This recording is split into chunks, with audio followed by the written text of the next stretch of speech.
Et salut les coaster fans. Aujourd'hui j'ai décidé enfin de vous faire cette vidéo que j'avais évoquée lors de mon top 10 2020, cette fameuse vidéo au sujet d'un coaster qui étrangement ne s'est pas retrouvé dans mon top 10 alors qu'en soi il y méritait peut-être sa place. Aujourd'hui, après avoir parlé de mon rapport avec Anaconda ou Alligator ou de Blue Fire Europa Park, j'ai décidé de vous parler de mon histoire avec Timberdrop à Frépertuis City. Déjà il est important de savoir que j'ai un rapport très spécial avec Frépertuis, c'est clairement le parc de mon enfance, même si ce n'était pas le parc le plus proche de chez moi puisque mon parc a toujours été Alligator.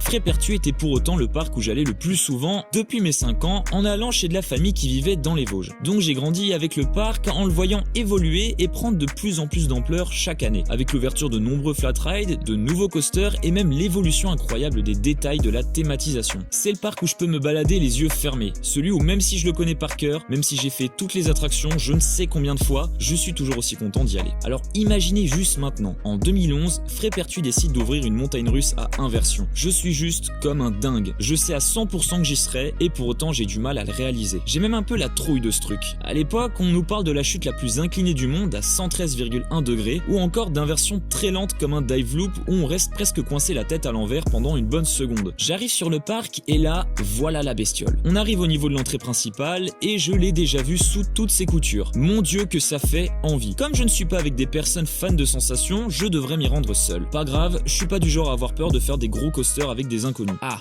ok, le coaster se retrouve pas mal de fois en panne, avec des arrêts lift, des techniciens qui doivent monter sur l'attraction pour checker que tout va bien. En même temps, ça faisait à peine quelques mois que la bête avait ouvert ses portes, donc forcément, des petits défauts techniques, ça peut arriver. J'ai aussi un souvenir assez frappant de cette journée. C'était le monde qu'il y avait, surtout dans la file de Timberdrop. Alors, je sais pas si c'était parce que j'étais tombé sur la mauvaise journée de l'année, ou si c'était vraiment ce nouveau coaster qui avait attiré énormément de nouveaux visiteurs, mais en tout cas, ce fut la seule fois de toute ma vie où je voyais la file de Timberdrop commencer dès l'entrée de l'attraction. Du coup, la première fois que je l'ai fait, ça avait vraiment un côté très impressionnant, parce qu'entre attendre 10 minutes pour faire un coaster et passer presque 1 heure dans la file, je vous promets que l'excitation ou le stress ne sont pas du tout les mêmes. Dans la file d'attente qui du coup dure longtemps, je me mets à faire un truc que je faisais beaucoup à cette époque malgré mon jeune âge, c'était aborder les gens et tchatcher avec eux pendant toute la file. Oui, il y avait un gosse des fois dans les files de gros coasters qui était tout seul et qui tapait la causette avec des pauvres inconnus qui avaient rien demandé. Des fois je vous avoue que les gens n'en avaient rien à foutre, auquel cas c'était pas grave et je passais juste mon temps d'attente à attendre. Autant des fois les gens étaient super cool et j'ai vraiment eu de réelles discussions sur les parcs avec eux et je trouvais ça vachement bien. Et ce fut le cas dans Timberdrop, la première fois que je l'ai fait, où j'ai parlé pendant toute la queue avec un groupe de 4-5 mecs qui avaient à peu près mon âge à cette période. Ils ne l'avaient jamais fait non plus et on était tous un peu stressés, faut l'avouer. Et pour vous dire à quel point j'avais des références assez spéciales à cette époque, je me souviens qu'on l'avait comparé à Comet de Alligator en imaginant que ce serait un truc similaire.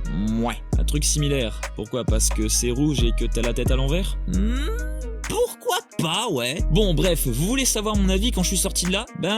J'ai été déçu, voilà. En fait je m'attendais à une drop vraiment sensationnelle, genre un truc d'hyper coaster BM quoi. Et en fait la sensation de chute dans Timberdrop, vous l'avez mais vraiment en tout début de journée, quand vous n'êtes pas encore trop habitué à rider et encore c'est assez léger. Enfin du moins c'est comme ça que je le ressens, mais chacun ressent les sensations de façon plus ou moins différente. Après la drop est quand même assez surprenante, c'est très spécial et c'est que quand on l'a déjà testé qu'on comprend ce que c'est. Vous vous sentez littéralement soulevé dans le fauteuil. Les passages inversion, ouais, c'était assez surprenant quand même. Comme pour le soulevage de la drop, c'était un truc que j'avais jamais expérimenté non plus. Et puis après, ça ne m'a pas empêché de le faire si mes souvenirs sont bons 4 fois dans la journée, alors que la file était bondée de monde. Donc c'est quand même qu'au final, je l'ai bien aimé ce coaster. Et sinon maintenant, qu'est-ce que j'en pense? Timberdrop déjà, je l'ai fait beaucoup de fois. Sans déconner, j'ai dû le faire bien une bonne centaine de fois. Donc à force, je le connais plus que par cœur. J'ai su apprécier de plus en plus ses sensations très spéciales, comme je l'ai dit précédemment avec sa drop et ses inversions, surtout le dive loop. Et j'ai réalisé aussi une de ses forces, c'est qu'il a des sacrés jets positifs le bâtard. Juste après la drop et le dive loop, croyez-moi, c'est tellement resserré que ça vous cloue le cul au fauteuil. Alors certes, c'est pas au niveau d'un The Monster, mais en fin de journée, quand il a bien chauffé, vous ne serez pas déçus si comme moi vous kiffez ce genre de sensation. Et puis Timberdrop, il est vachement beau. J'ai toujours une énorme hype quand je le fais, parce que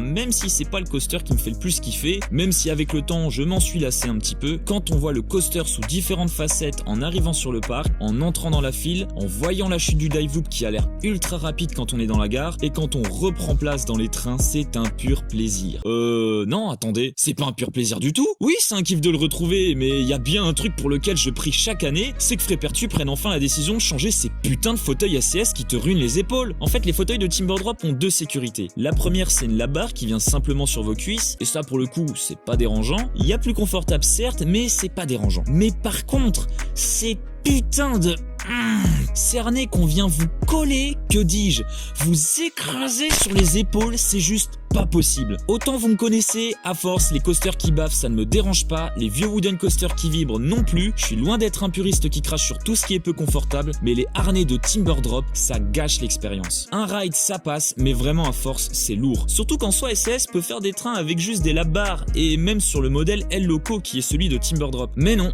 résultat, j'ai jamais aimé l'Airline Roll de fin qui pourtant en soi n'est pas déconnante. Je trouve que c'est un très bon finishing, mais quand tes épaules viennent rouler sur les harnais dans ce passage, ça le rend juste désagréable. Et c'est dommage, sans ces harnais, croyez-moi, il serait dans mon top 10. Donc Frépertuis, pitié, écoutez ma plainte, merci. Mais clairement, mis à part ce problème majeur qui en soi peut être changé à l'avenir par le parc, Timberdrop c'est pas de la daube, c'est accessible en famille. Oui, et en même temps, on le comprend parce que Frépertuis c'est très familial comme parc. Et en même temps, c'est mine de rien très inédit en France, et je pense que ça fait partie des coasters à faire au moins une fois dans sa vie quand on habite dans le nord de la France et qu'on aime vraiment bien les parcs et les coasters. Voilà, je pense que j'ai fait le tour pour parler de Timberdrop. Donnez-moi vous aussi votre avis sur le coaster dans les commentaires, ça peut être vachement intéressant d'en débattre, un petit peu connaître votre avis là-dessus et puis voir si vous aussi vous avez un petit peu eu la même expérience que moi avec cette attraction ou si vous l'avez apprécié ou détesté d'une manière tout à fait différente. Si la vidéo t'a plu, n'hésite pas à mettre un pouce bleu juste en bas, bien évidemment ça soutient la chaîne et ce de façon gratuite. Tu peux aussi t'abonner si tu souhaites découvrir les prochaines vidéos de la team Pixelios. Quant à moi sur ce, je vous dis à plus